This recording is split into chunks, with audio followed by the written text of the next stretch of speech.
You decide here at 5:30, the final day of the Democratic National Convention. A live look from Chicago, where the main event happening tonight. We will hear from Kamala Harris, the theme of the night for our future, and so much anticipation as VP Harris makes her big speech later on. And as we've done throughout the week, we're joined live once again from Chicago by the chair of the Greenville County Democratic Party, as well as the South Carolina delegate, Dr. McDougald Scott. So, Dr. Scott, thank you so much again for us. You've got one son there with you. You had your older son with you there at the arena last night. It's a family affair for you. Yeah. So I think last night, hearing from the vice presidential nominee, what was that like to be there in that arena at that time? Oh, it was wonderful. We had such a good time. My son was just enjoying it so much. He was dancing to all the music and, doing all the chants and having all the signs and, everything. He just lived for it. He loved it so much. And we know the message from Tim Walz last night. It kind of seemed like he was trying to fire up the crowd and America. Being that coach, having that coach background, kind of talking to everybody like, we're part of his team there. Also, his background being a teacher. So how was that message received, Amanda?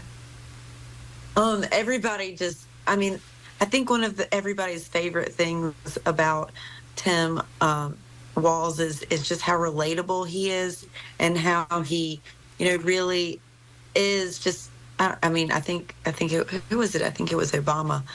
Yes, it was that put it best. He said, a lot of us have political consultants picking out our clothes, and Tim Walz just went into his closet and picked out a shirt today.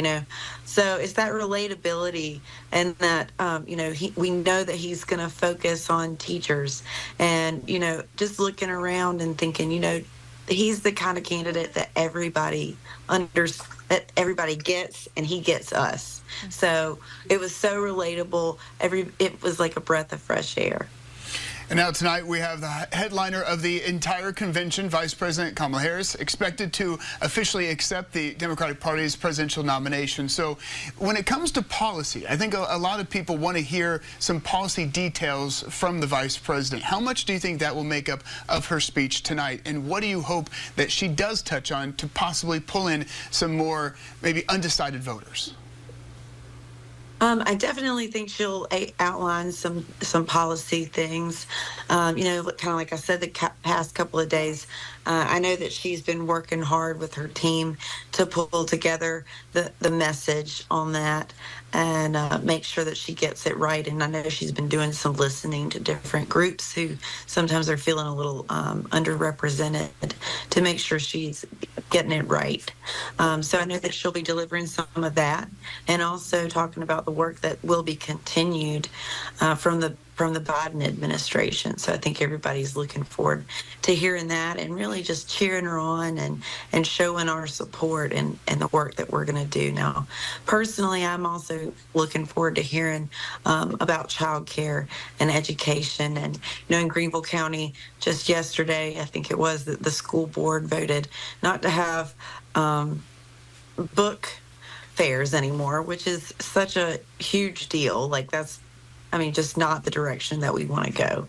So hearing from, Tim Walz last night, and tonight Kamala Harris, on how we're going to expand, not restrict, freedoms and controls from the government on our families, I think it's something that is going to also resonate with the crowd. All right, Dr. McDougald Scott for us live from Chicago once again. So, Dr. Scott, thank you so much again for this entire week, letting us know, and we'll be watching tonight, and we'll be talking to you tomorrow as well. So thank you so much. Great. Thank you. Thank you. Well, new today.